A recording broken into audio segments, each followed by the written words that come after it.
I think they feel that the damage that was caused as a result of the attack was much less than they had anticipated. The Iranian missile defenses were able to bring down a significant number of missiles. And also, there were a lot of decoys and dummies used and false intelligence given so that some of the missiles mistook those decoys for the real thing. There was damage, of course, but today we see that the markets across the country and in Tehran in particular are very positive. So it would seem that society at large also believes that the Israelis did not do well in this attack. Since you mentioned society at large, can you give us sort of the flavor, the color of talk on the streets in Tehran and across the country on how people are processing this? Well, I can only give anecdotal evidence, but in general, the perception seems to be that this was much less effective than the Iranian retaliatory strike that was carried out against the Israeli regime a few weeks ago. And the perception was that, for example, in Tehran, since there were no explosions in the city, many people didn't even wake up. I only woke up because Al Jazeera and RT called me. So I think that in general, people felt that this was not a major event. Of course, there were strikes, there were targets, but it didn't have the sort of impact that maybe many people were concerned about. Without a doubt, Iran is going to retaliate. The Iranians showed strategic patience for a number of years. The Israelis and the Americans carried out a major cyber attack against Iran. It was the first cyber attack on a country since the internet was born. They assassinated a number of Iranian scientists, including a colleague of mine at the University of Tehran who was murdered in front of his wife. And they carried out other assassinations in Syria when Iranian officers were fighting against ISIS and Al-Qaeda and other terror groups. The Israelis would attack them. But after the attack on the embassy in Damascus, that changed. Iran put aside that policy and decided to retaliate. And after the martyrdom of Ismail Haniyeh, the Iranians said they will strike again. And after this strike, Iran will again strike the Israeli regime, because we have to remember, the Iranians are the ones who are retaliating, not the Israelis. The Israelis were the ones who bombed the embassy, and then it was the Israelis who assassinated an official guest of the president-elect who came to participate in his inaugural ceremony. But two other things I just would quickly like to point out. One is that the only reason why Israeli jets returned to Israel was because they came nowhere near the Iranian border. The Jordanian regime facilitated the jets to fly over their airspace, and they fired missiles from there. What the Iranians were capable of doing was that they downed over half of those missiles, and they caused many of the other missiles to hit, as I said earlier, decoys or dummies, and to miss their targets, and some hit their targets as well. So the Israeli Air Force came nowhere near the Iranian border. Well, as expected, and as I said earlier, after Sayyid Hassan Nasrallah was martyred, the Israelis have been beaten badly on the border with Lebanon. They tried to enter Lebanese territory on many occasions with heavy air support and artillery support, but they lost large numbers of troops, and the casualties among the Hezbollah soldiers in the south are much lower than Israel. And as I've said repeatedly, the tunnels that Hezbollah has are extensive. There are thousands of kilometers of tunnels in the south and central part of Lebanon, and also in parts of the north. And that murdering a number of officials or military officials in Beirut, which is the weakest link of Hezbollah, because Beirut is heavily infiltrated. It has always been heavily infiltrated by spies.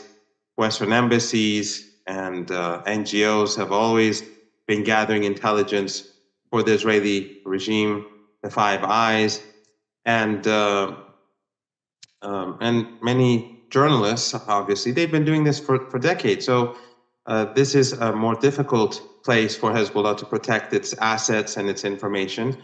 But also under Beirut, because it's by the sea, the tunnel system is not like the rest under the ground in the rest of the country. Many of the tunnels go under mountains, and they're huge underground missile bases. They are very well protected. They're underground hospitals and other assets. So when they were gloating, the United States and the Europeans, after murdering Sayyid Hassan Nasrallah, of course, they murdered him alongside hundreds of civilians who were in the six towers, residential towers that were totally obliterated. I was at roughly 1,000 meters from the explosion from the attack when it happened. They used 83, I've been told, 1-ton bunker busters. So they slaughtered all the women and children in those towers. And I know those towers. I've walked by them many times. I've driven by them because I lived in Beirut for my sabbatical for a year. So despite the slaughter, Western journalists and Western elites and Western diplomats, they were gloating. And the Israeli regime was gloating. But back then I was telling Western journalists that Hezbollah will not be deterred. They will in fact grow stronger. And we've seen that. Sayyid Hassan Nasrallah, his martyrdom has caused uproar across the region. It has made Hezbollah even more popular. And people across the region that until now were indifferent are suddenly paying attention. In Iraq, we see a lot of anger growing there. So the Israelis have failed. And I think that the regime is, for a year, they've been fighting, and they've faced one dead end after another, one failure after another on the Lebanese border before this escalation, in Gaza, where they failed to capture this dot on the map, in the Red Sea, where the Americans couldn't do anything for them. And therefore, they need further escalation now. And of course, they want to attack the Iranians, not because they can win in any exchange with Iran, because Iran has already promised that if the Israeli regime escalates again, it will hammer it much harder next time, and very swiftly. But the regime wants to bring in the Americans. That's basically my understanding of the situation. They want to escalate to bring in the Americans. Otherwise, an exchange with Iran would only lead to failure. The Israeli regime is small. Iran has a huge arsenal of drones and missiles, hundreds of thousands of each in underground cities across the country that were made after the United States invaded Iraq and Afghanistan. They were made to defend the country against the United States. So Iran has more than enough to devastate the regime.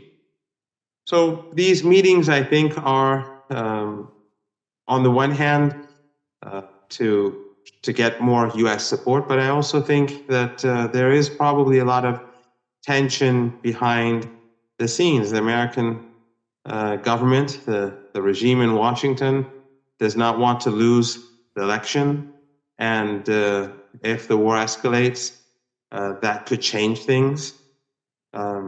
If the Americans enter the war, I think that would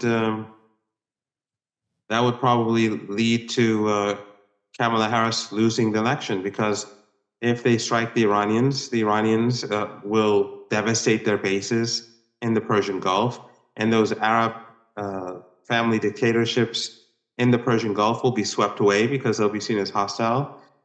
And in Iraq, the resistance will overrun the American bases and expel all Americans from the country.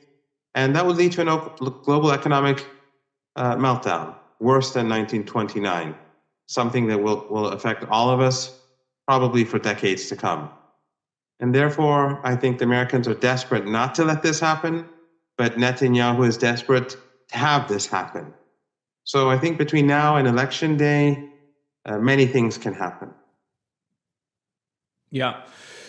You know, your narrative is almost 180 degrees different from what people are getting in the U.S. media. What people in the U.S. media are getting is that Hezbollah is now a headless organization, that there have been these military achievements by the state of Israel, that Hamas is degraded in Gaza, that the invasion of Lebanon is imposing huge losses for the Lebanese resistance.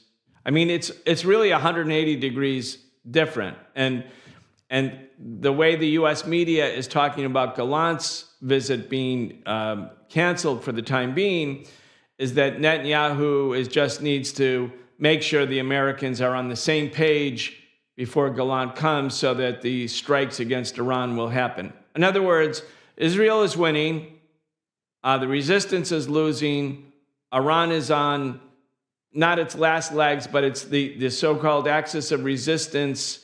Not so-called, but what the U.S. media, how the U.S. media portrays it, the axis of resistance is basically degraded. Iran standing in the Middle East is weak. I mean, your narrative, Mohammed, is not accepted at all by the U.S. mainstream media. And then at the same time, people in the United States have to remember that everything that they've ever heard about the Middle East has been pretty much premised on a fabrication. Why did the U.S. have to go to war against Iraq? Why did the U.S. have to go to war against Libya? The certainty with which the U.S. media announced that the Assad government in Syria was sure to fall just as the Gaddafi government had fallen in 2011. So anyway, I mean, it's really a remarkable difference of perspective. Is your perspective basically accepted also within the body politic in Lebanon or within Iran? I want to talk about that. And then I want to come back to you with it after we play a short clip. It's Kamala Harris basically sounding like she's ready to go to war with Iran. Anyway, I want to get your follow-up thoughts if I could. Which foreign country do you consider to be our greatest adversary? I think there's an obvious one in mind, which is Iran. Iran has American blood on their hands, okay? This attack on Israel, 200 ballistic missiles. What we need to do to ensure that Iran never achieves the ability to be a nuclear power, that is one of my highest priorities. So if you have proof that Iran is building a nuclear weapon, would you take military action? I'm not going to talk about hypotheticals at this moment. Mohammed, there's a lot there. You know, the U.S. has thousands and thousands, really tens of thousands of nuclear weapons.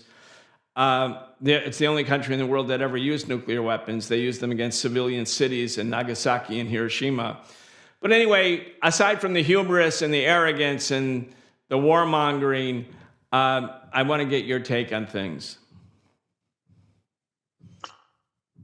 Well, Brian, I think if we go back to 1982, when the Israeli regime invaded Lebanon, regardless of the fact that there was no Hezbollah back then, so Israeli aggression goes back decades, aggression against Lebanon. They took the capital, Beirut. They committed the Sabra and Shatila massacre, killing almost 4,000 Palestinians in 36 hours with their Christian right-wing militia allies in Lebanon, which still exist today and that who are very close to Western embassies. So genocide is nothing new to the Israeli regime. But in 1982, it took them roughly 5 days to get to Beirut. Now, the offensive has been going on for quite a while now, and they have yet to take a village in southern Lebanon. And the casualty figures are high. and live footage comes out of Lebanon from local media of Israeli tanks burning, Israeli soldiers being taken away by injured and dead soldiers taken by helicopter. So it's very difficult to pretend that the Israelis have had, the regime has had any success. While in the West, the media is basically shutting out information for the public, the people in the region are seeing what's happening. During the initial days after the murder of and martyrdom of Sayyid Hassan Nasrallah, there was a lot of concern among ordinary people, but they were still determined. I was in Beirut, as I said, when he was martyred. I was there during the first few days when the fighting, the fighting began. The only success of the Israeli regime has been bombing apartment towers and slaughtering ordinary people. That's their only success. And the West is, of course, helping them do that. The EU is helping them do that. The Americans, the Canadians, they're all helping them because they're providing the regime with political cover to get away with crimes against humanity. The photo that you're just now showing, these are a tower. These are apartment blocks. People lived in them, and now they're under the rubble. People are buried there. I think actually that's the place I visited. I'm not quite sure, but after one of the bombings, we visited a site where the smoke was still rising, and it was so upsetting because I was wondering to myself whether there are people underneath who are shouting for help. I couldn't hear anything, but I kept thinking about it. But the West doesn't care. The Western journalists, they don't care. The legacy media journalists, they call these Hezbollah strongholds in order to dehumanize people and to help the Israelis carry out these atrocities. Just like the lies that we saw on October the 7th, when they lied about rape, when they lied about beheadings, when they lied about cooking children or baking children or whatever. They did that in order to help the Israeli regime carry out genocide. So these journalists are foot soldiers for a genocidal army. And in Lebanon, they're doing the same. But propaganda can only go so far. The question that people have to ask themselves is that if the Israelis have succeeded, then where are they on the map right now in Lebanon? Where are they? Have they advanced to Sur or Sayda, or where have they captured? And then all they have to do is go to a map, and even Wikipedia, which is a CIA-linked asset, but if they go to Wikipedia and look at the events of the 1982 war, they'll see the complete different situation. If the regime is so strong, and if Hamas is beaten back and destroyed, then why can't the Israeli regime take Gaza? Why have they pulled back, and in a couple of areas in Gaza, they've occupied 2 areas in Gaza, and they just slaughter people as they've been doing over the last year. So no, the Israelis have failed. They will continue to fail. And the Americans should be careful. Ordinary Americans should beware, because if the Israeli regime doesn't care about the United States, it doesn't care about the United States or the Europeans.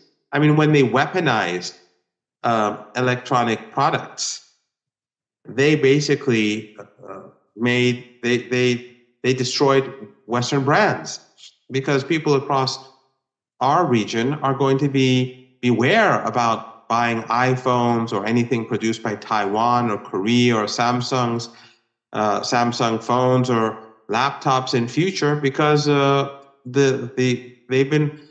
Israelis have been allowed to infiltrate supply chains. When a regime is allowed to do that and to harm Western brands, that shows they don't care about the West. The Israeli regime wants the United States to get into a fight with Iran, a fight that the Americans can't win. No one can win. Everyone will lose. It would be a lose-lose situation for everyone, because, as I said earlier, there's a balance of terror between Iran and the United States. If there is a battle, there will be no more oil or gas coming from this region, from the Persian Gulf region or Iraq or anywhere else. the American economy will collapse and millions of people, tens of millions of people across the world will be on the move. So the Israelis are fine with that. If it preserves if it helps them preserve their apartheid regime, their ethno-supremacist regime, so be it. But I think ordinary Americans should be aware that the political establishment doesn't behave too foolishly. Let's go back again for our audience who may not have been paying attention to the Middle East in the early part of 2020. General Soleimani, an important top figure of the Iranian military, I think we have some B-roll where people can sort of see his image. He came to Baghdad airport, I think it was January 3rd, 2020. He came for peace talks. Donald Trump was then president of the United States. He got out of the plane, he got into a car, and then a US drone like murdered him and murdered the other people in the car, just blew it up in an airport. They just blew it up. And at that time, the Iranians said, look, we're gonna retaliate for sure. And in the United States, Mohammed, we started organizing demonstrations. We had tens of thousands of people actually on January 5th in Washington, D.C. and 70 other cities, because it really looked like the U.S. was going to have a big war with Iran at that time, or certainly there was the danger of it. And the Iranians, well, if it wasn't Iran, it was forces that were certainly opposed to U.S. occupation in the Middle East, started striking U.S. military bases in Iraq. And all of the U.S. air defenses were penetrated. Every base that was targeted was struck. It still seemed like a somewhat measured attack because there weren't a lot of U.S. casualties, but there were a lot of U.S. injuries, a lot of U.S. brain injuries, et cetera, et cetera. And basically, Iran said to the Trump administration, okay, the ball is in your court. We've just demonstrated that we can hit your bases in Iraq. If we want to, we can kill a lot of American soldiers. The fact that there's not a lot of American soldiers who are dead is, if anything, a decision on our part to have a measured response, but one that sends a clear message that we can strike. And so everybody was waiting. There was like everybody was on the edge of their seat. What would Trump do? And Trump didn't do anything. There was no counter retaliation for Iran's retaliation. Wisely, the Trump administration stepped back. If they had not stepped back, Mohammed, we would have had full-scale regional and perhaps even greater than regional war. Everybody who pays attention to history knows World War I, which began in 1914, was preceded by the Balkans Wars of 1912 and 1913, and nobody thought in 1914 that World War I was going to be a world war, that 20 million people would die. All of that happened as a consequence of blunders, mistakes, unanticipated events, relationships that were not properly understood. In other words, a dynamic moment. Trump in 2020 and his team stood a step back. We're in the same situation. Iran has now hit Israel with at least 180 missiles in retaliation for the killing of Nasrallah and Ismail Haniyeh, who was visiting Iran as a guest of Iran, visiting while Iran's new president was being inaugurated. So Iran hit back at Israel. And last time in 2020, the U.S. didn't hit back. But if Israel hits back, this is what you're saying, Mohammed, is that we are on the cusp of a bigger, wider war. And Israel is for it. I want you to explain why Israel would be for it and why the U.S., even though it's sort of talking tough, has to be very, very wary about the dangers here. Well, first, I have to remind your audience that there have been many provocations by the Americans and the Israelis. One was the murder of General Soleimani, where they murdered him as he was going to Baghdad at the invitation of the Iraqi prime minister, who wanted to discuss with him a letter from Saudi Arabia about rapprochement and easing tensions. So he went to Baghdad. He was leaving the airport. They were in 2 cars, and he was with the commander of the Iraqis who was leading the fight against ISIS. So these 2 gentlemen, the Iraqi and the Iranian, they were leading the fight against ISIS, and the Americans murdered them. He was going to be 7, 8 hours later at 8 in the morning, I think. He was to meet the Prime Minister of Iraq to discuss improving relations with Saudi Arabia. So the Americans murdered him because he had defeated ISIS, and the Americans, of course, had supported ISIS. They helped create ISIS. And also the Americans did not want rapprochement between Iran and Saudi Arabia. But also, if we go back, we should remember that the first offensive act against Iran was carried out actually by the Americans and the Israelis when they carried out a cyber attack against Iran's nuclear program many years ago. And then the Israelis, with American help and the help of Western intelligence agencies, especially the MEK terror organization, the terror cult that has bases across Europe, and one big one in particular in Albania, they started to assassinate a number of Iranian scientists. One of them was a colleague of mine at the University of Tehran who was murdered in front of his wife. Then they murdered the Deputy Minister of Defense. So the Israelis have carried out many provocations. Then in April, when they bombed the Iranian embassy, the United States and Western governments supported them at the UN Security Council. So they supported the bombing of an embassy, and then they condemned Iran for retaliating. And at that time, the Iranians carried out a limited retaliation. It was to gather intelligence, but also to force the Americans and the Israelis to show their hands. Instead of learning their lesson, the Americans and the Israelis, they saw this as a sign of weakness. And this time around, after again, another escalation by murdering Martyr Ismail Haniyeh in Tehran, who was there, as you pointed out, at the invitation of the president, and in an official government guest house, the Iranians felt that they had to hit back much harder so that the Israelis would understand that Iran is dead serious. So now we're waiting to see what the Israeli regime does. But the Iranians have already promised that if the Israelis strike, Iran is going to strike much harder this time. In other words, the 200 missiles, the 200 or so missiles that we saw last week, it'll be much worse than that.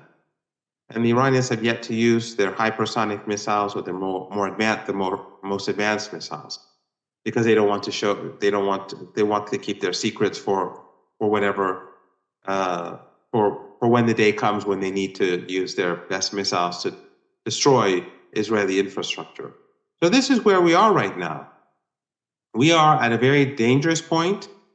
The Israeli regime has been humiliated by the Iranians because, in April they were saying we've stopped all the drones, but these were missiles and they almost all got through.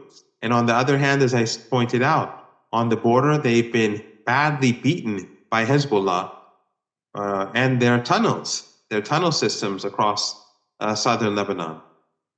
So we're going to have to wait and see. But the Iranians are not going to, that the era of strategic patience is over for Iran. And the Americans have to recognize that Iran is not going to be intimidated. And Iranian key assets, by the way, are well protected. It's not as if the Americans can, or especially the Israelis, can destroy Iran's nuclear program. Iran's peaceful nuclear program is deep underground. It was built to protect it from American airstrikes, which are far more capable than the Americans are far more capable than the Israelis. And also, I think they have to keep in mind that if they do strike the nuclear program, then Iran will leave the NPT. And the advisor to the leader, Dr. Kharazi, said twice that Iran may change its nuclear posture. And there isn't anything that the Americans can do about it. They can scream and yell and threaten and behave in arrogance, but they know quite well that they're in no position to fight a war with Iran. It's not a war that they will be able to win. There's a lot there, Mohammed. Again, for people who might not know what the NPT is, the 1969 Nuclear Non-Proliferation Treaty was basically a quid pro quo between nuclear powers, governments that already had nuclear weapons, and governments that did not yet have nuclear weapons. And the quid pro quo was something like this. We, the nuclear powers, won't continue to build. In fact, we'll start to diminish and gradually eliminate our nuclear weapons in exchange for you, the countries that are not yet nuclear powers, not acquiring nuclear weapons. And Iran is a signatory to that deal. Now, the U.S. is obviously in violation of the NPT. The U.S. is not only building more nuclear weapons, under Obama, they started a fourth generation of nuclear weapons. So on one level, the countries that pledged not to get nuclear weapons would have sort of a legal reason to say, well, look, the quid pro quo doesn't really exist. We're going to build nuclear weapons. Iran has not done that yet. Iran has, in fact, said, we don't want nuclear weapons. Nuclear weapons are evil. They should be gotten rid of. They're fundamentally a war crime. They can't distinguish between combatants and civilians. But we, Iran, don't have them.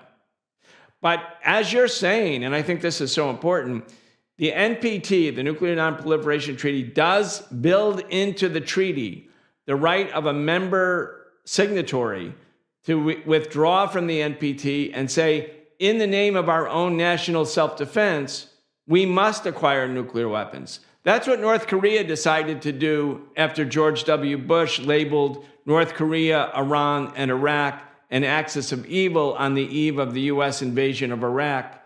And so North Korea said, okay, well, we're not going to be Iraq. We're getting nuclear weapons. And now they're a nuclear power. Iran hasn't done that. Go ahead. Yeah, I also want to point something out as well that I think is very important. I don't follow American news channels, and I do read American media to a degree. But one thing I think Americans should recognize, because their Iran pundits are almost universally, almost all of them are fools. They are people who work in think tanks. They're paid to say what they say. They'll say what the elites want them to hear. They'll say what the people who fund them want them to say. And so they come on TV and talk nonsense day and night on CNN, MSNBC, ABC, NBC, CBS, Fox News. It doesn't matter. I could name them, but they're not even worth discussing. So the Americans are basically talking to themselves about Iran. And they say how the regime, as they like to call it, is unpopular and people want to overthrow it, and that it's about to implode. If anyone has been monitoring the Friday prayers last week, they will have learned a great deal about Iran. It took place, of course, early in the morning in the United States, so many people were asleep, but I would advise your viewers to watch the Friday prayers and the translation of it online. Ayatollah Khamenei declared a few days before Friday prayers that he's going to lead the prayers. And he hasn't done that for a number of years. And this was at a time when there was a lot of online chatter that the Israeli regime wants to strike Tehran. And the Western media was saying, they say that these Iranian sources, unnamed Iranian officials, that they've moved the leader out of his office or residence for protection, and that sort of nonsense. Whenever the Western media, by the way, says unnamed Iranian officials, that means they're lying. It's just fabrication. Whenever you see it, or unnamed Hezbollah officials, that means they're lying. They're just making it up. But these are scenes of. I was at the Friday prayers. I was kilometers away from where you see right now these pictures. There were millions of people there. It was unprecedented. People, since they thought that the prayers were going to be attacked, they went to the prayers. And the leader, he went to the prayers. Not only did he go to the prayers, he went an hour earlier and held a ceremony for Sayyid, the martyrdom of Sayyid Hassan Nasrallah. Then he led the prayers, and then he stayed there to greet people. It was a show of force. So you had millions of people, millions of Iranians going to these prayers under circumstances which were unclear. People were prepared for airstrikes. They were prepared for drone strikes. And there were anti-aircraft missile systems that you could see on the hilltops around the place of prayer. The Islamic Republic of Iran has a high degree of legitimacy. And the Islamic Republic of Iran is fully prepared to defend itself. And the Americans have much more to lose than Iran does in any conflict. Because if the global economy collapses, we've been under sanctions for decades. Our lives will be more difficult, without a doubt. But the United States, it will fall much harder. And therefore, the biggest loser would be the United States. So when these American officials listen to these foolish Iranians or these pundits that they're not really Iranian, they went to the United States. Some of them don't even speak proper Persian. Some of them haven't been in Iran for decades, and all of them are basically mercenaries. Almost every single one of them are mercenaries who say what needs to be said because that's what the think tanks that pay them want them to say. And those think tanks are linked to the corridors of power. So the Americans are deceiving themselves if they think that Iran is about to implode, that if Iran is weak, if people don't support the Islamic Republic. I don't think Trump, Trump who always brags about his crowds, he can never muster anything, a fraction of the crowd that we saw in Friday prayers. And people who were prepared for strikes on them, and political leaders who were in the front were prepared to be hit by drones and missiles. So I think it was a show of force, and I think a lesson should be learned by the Americans that Iran is prepared. Iran doesn't want a regional war. No one wants a regional war. The only entity that wants a regional war is the Israeli regime. And they don't want to fight the war themselves. They want the Americans and the Europeans to fight the war for them, just like in the Red Sea.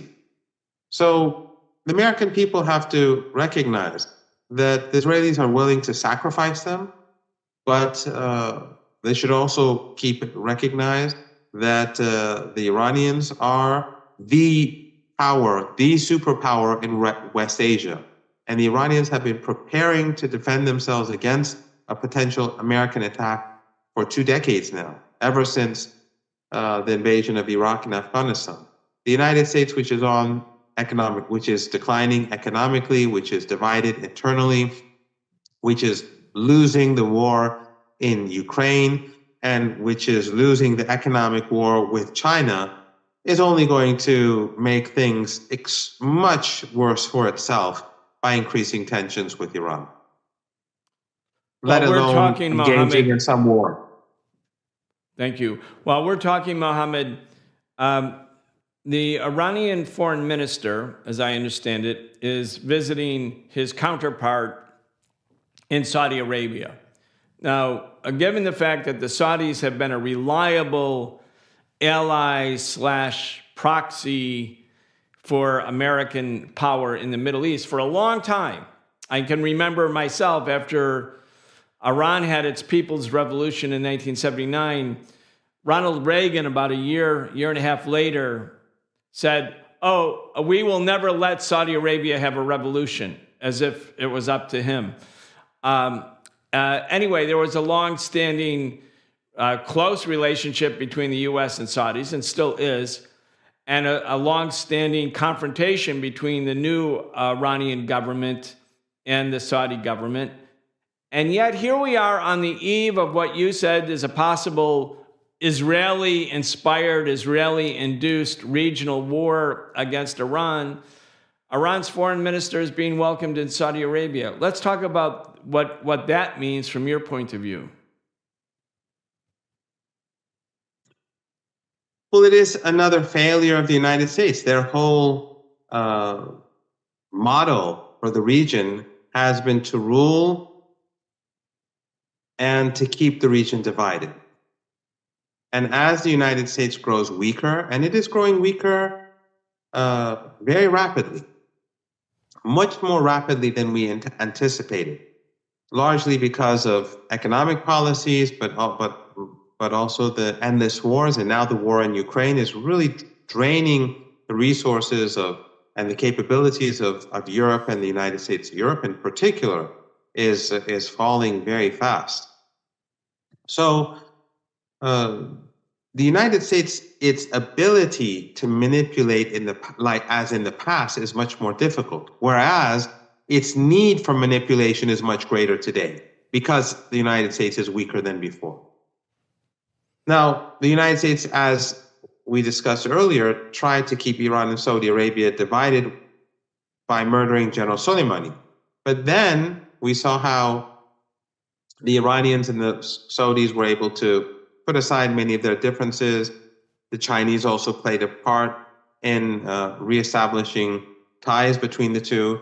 So this is just another symbol of American decline and how the Americans are failing to build a united front against Iran as they did in the past. And we have to remember that the ongoing genocide in Gaza, this is being watched across the world and across the region every day. So while American legacy media supports this genocide and what many call a Holocaust, because the numbers that are really dead are far greater than the official numbers. There are tens of thousands of people under the rubble, tens of thousands of people who died of disease and cancer and all sorts of other complications as a result of what the Israelis did to Gaza. And now the genocidal strikes in Lebanon. These are things that people across the region and across the world are seeing. It's across the global south in particular. And it resonates among people across the global south. I mean, when they watch these scenes, they see their own history. They see the history of colonialism. They see the history of empire. They see the scenes in front of them as a repetition of what they read in their history books, whether in different parts of Africa or Latin America or Asia.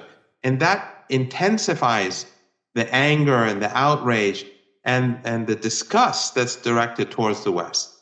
And the West has demolished its soft power capabilities as a result. Its image has been completely destroyed alongside that of Israel because the West is genocidal. The West, they can, CNN and MSNBC can justify these horrific acts all they want, or try to twist the narrative, or try to distort the reality all they want, but people are seeing these. And even in the West, the mood has shifted, and people are viewing the Israeli regime and Western regimes differently than before. So in future, the West is never going to be able to talk about human rights in Russia or China or even North Korea, because everyone is seeing what they've been doing for well over a year. So while the United States is militarily not in a position to fight Iran, the United States is also completely discredited outside of the United States. People in our region, inside Saudi Arabia, public opinion is extremely hostile towards Israel. In Jordan, in Egypt, across the region, people are outraged. So does the United States really think that if they intensify a war where they cannot win, that this is going to make things better for them across the region? The uproar, we've already reached the boiling point. And they should recall how a little over a decade ago, a young man in Tunisia burned himself alive over a personal grievance, and that the whole region exploded, and the government of Egypt fell. The closest U.S. ally after the Israeli regime, or one of the closest, it just collapsed. Now it's far more dangerous for the United States and the West. So they are playing with fire. They cannot control the situation anymore. They're much too weak, and the region is gradually tilting away from them, not because necessarily certain pro-Western Arab dictatorships want to be independent from the West. It's because they see that the West no longer can provide their family dictatorships the protection that they want from them. So they have to seek friendship with Iran, with Russia, with China. And as we move forward, I think this is only going to increase. The Iranian people had a revolution in 1979, Mohammed. That's when the U.S. broke diplomatic relations. Since then, for these past 40 plus years, there's been sanctions, economic warfare against the people of Iran. Before that, Iran had been the target of the CIA and British intelligence after the government in Iran between 1950 and 53, a democratically elected government, dared to nationalize the Anglo-Iranian Oil Company, AIOC, or we call it now BP. But the government said, let's use these oil revenues to alleviate poverty in Iran rather than to fatten oil executives in London or Wall Street. And for that sin, the U.S. carried out economic sanctions, a destabilization. It led to a coup d'etat, and it restored a monarch, a dictator, to the throne in Iran. At that time, I want to read something. I just pulled it up from my phone. We see a picture of Jimmy Carter standing with the Shah, who was brought to the power in 1953. And he leaves power only when the Iranian people rise up. And then Carter foolishly brought him to the United States for, quote, medical treatment. But here's what the New York Times said, Mohammed, after the U.S. and the British intelligence carried out this bloody coup d'etat, restoring a dictator to the throne. This is what the New York Times said in 1954. Underdeveloped countries with rich resources now have an object lesson in the heavy cost that must be paid by one of their number, which goes berserk with fanatical nationalism. That's the New York Times boasting about the price that must be paid by third world developing countries that go berserk with nationalism, meaning nationalizing the assets that are being looted from their country by Western transnational corporations. I mean, I think it's so important for the people of the United States because they're only hearing things about Iran, which are these negative, demonizing caricatures, where what we really see in Iran, as you can see in Saudi Arabia or Cuba or Venezuela or all over the world, it's really colonialism versus the people who no longer want to be colonized. And those people who no longer want to be colonized, some could be communists, some could be pan-Arabists, some could be nationalists, some could be Islamicists, but they all want to be free people. And I think it's so important for the American audience to realize that caricaturing the form of government in any of the anti-colonial governments is simply a whitewash of what the real issue is. Anyway, go ahead. Well, I would also add, because I'm not sure, but I think the scene that you showed, or your colleagues showed, of the Shah and Carter may have been where Carter, the last time he saw the Shah before the revolution, he said that Iran was an island of stability. And we saw how wrong he was and how the US-backed regime fell shortly afterwards. The Americans had no idea what was going on in Iranian society, despite having tens of thousands of military advisors and tens of thousands of other Americans working in Iran with very great, excellent salaries. They had no idea what was happening in the country. And I would argue that they have no idea what's going on in the Arab world either, in Arab countries. They say the Arab world wants to align itself with Israel, but they're only talking about these elites and dictatorships that engage with them. But the people on the streets despise the Israeli regime and they despise their own leaders. So the Americans should be very careful about pushing too hard, because we may have other countries in the region that overthrow, where the pro-American regimes may begin to grow unstable as a result of what's going on in Gaza and Lebanon and elsewhere. The United States is not the power that it was before, and the region is changing, the world is changing. So the more the Americans push, the more dangerous it becomes for them.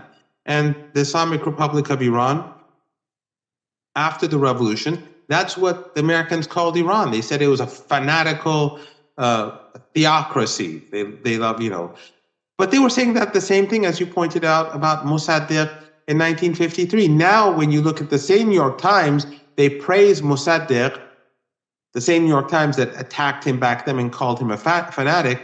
Now they praise him, but they attack the Islamic Republic of Iran and consider that to be fanatical. Because history is okay. You can be a bit more honest about history, but because it doesn't affect you so much, but you can continue, you should still be, the Western media will continue to be dishonest about today because they feel it's in their own interest. But the problem is that the New York Times, the Washington Post, CNN, MSNBC, the BBC, the Guardian, all of these outlets are misleading themselves and the elites in the West into thinking that their position is much stronger than it really is. The situation is not good for the West. It is very bad. The region is boiling. The Western media can pretend that the Israelis are the good guys, but people see that the Israeli regime is a monstrous regime that is thirsty for the blood for Amalek. They've seen the statements made by Israeli regime officials, from the prime minister who called the Palestinians Amalek, the president who said, and all of them are Europeans, and even the prime minister has changed his name. But these are people who came from Europe and now are governing over land that doesn't belong to them. But that aside, the president says that there are no innocents in Gaza. The minister of defense, or in reality, the minister of genocide, says it will cut off their water, will cut off their medicine, will cut off the food, will cut off the electricity for everyone. The intention of genocide was there. The act of genocide was carried out. People see this. The West can pretend, they can hide reality maybe for themselves, but they can't hide it from the rest of the world. So the reality on the ground has changed. The mood on the ground has changed. The West has grown much weaker. This is a very, I think, dangerous situation for the West. Things could fall apart for them quite easily. But again, I do think that there are enough sane people in the United States to recognize that the Americans cannot win a war against Iran. When Iran was much weaker in 2003 and during that era, the Americans never attacked Iran, even though they spoke about it, because they understood that Iran is not Iraq, it's not Afghanistan, it's not Libya, it's not even Vietnam, it's more than all of these combined. And the United States is not the United States of the 1960s or the 1970s or the 1990s. So people have to make a decision in the West. Do they want to close their eyes and allow Netanyahu to draw them towards or push them towards catastrophe? Or do they want to push back and prevent the United States, and the rest of the world, from entering a catastrophic situation? Those are very important points, Mohammed. I'm just going to close out here by also mentioning that at this moment, as the U.S. is on the cusp of a wider war with Iran, induced by, or the Israelis want to induce the U.S. to do it, you have another major hurricane devastating Florida. Right after Hurricane Helene, there's Hurricane Milton. I was just down there not too long ago. After Hurricane Helene and an earlier hurricane, Hurricane Ian, all the insurance companies are canceling people's flood insurance and wind insurance because it's no longer profitable for the insurance companies. So you have millions of Americans, some of them blue, some of them vote red, vote for Trump or vote for Kamala Harris. They're getting wiped out. They're getting wiped out. And instead of paying attention to the needs of working class people in the United States who are being devastated by climate catastrophe and who are being abandoned by American institutions like the insurance companies and the banks, not to mention the politicians, the last thing the American people actually need is another war. Like to spend $1 trillion a year on so-called defense, which is just war, while the needs of average working class folks in America are left unattended. And climate catastrophe is no joke. It's growing. Anyway, people have to really, as you're saying, put on your thinking cap, think about where you want to spend your resources. Mohammad, I want to thank you so much for joining us. I know you're talking to us today from Istanbul. It's late there. But again, thank you so much for your insights and your analysis. Thank you very much. I have a cold. I hope it hasn't affected my ability to convey my ideas too much. But one final point that I would like to point out is that the United States has lied about all of its wars in the past. It lied about Iraq. The United States supported Saddam Hussein. They, along with the Europeans, gave him chemical weapons. Then later on, they turned against him and in the name of chemical weapons attacked Iraq. The United States destroyed Libya. They destroyed so much of Syria. They destroyed Afghanistan. They destroyed so much of the region. And in every single case, the American people did not benefit. It only made things worse for ordinary Americans. We all see the economic decline of the United States. And now, as we speak, the war in Ukraine has not stopped. It continues and it will continue. Trump and Harris, they're the same. For Iran, they don't make a difference at all. They are two preachers of the deep state, of the political establishment. One may be a bit more rogue in certain aspects and the other more obedient in certain respects, but they're basically the same. The American people have to start thinking more seriously about their fate. They do not live in a democracy. They do not have a media that is open to real debate. As I said, when it comes to Iran, for example, all they do is invite people who are spinning the narrative of the political establishment. It doesn't matter if it's Fox News anymore, MSNBC. It doesn't matter. There's no difference between The Guardian and The Times. They're all the same now. It's much worse than it was even 40 years ago. It's much worse than when Chomsky wrote Manufactured Consent. Back then, it was not good. Now, when you looked in the past, it was infinitely better than it is today. So I think really the only way forward is for people to recognize that the political regime is not going to spare them. It is only going to make things worse for them. It is completely indifferent to their fate. As you pointed out, the catastrophes that many people in the South and in the southeast of the United States are facing today because of the hurricanes.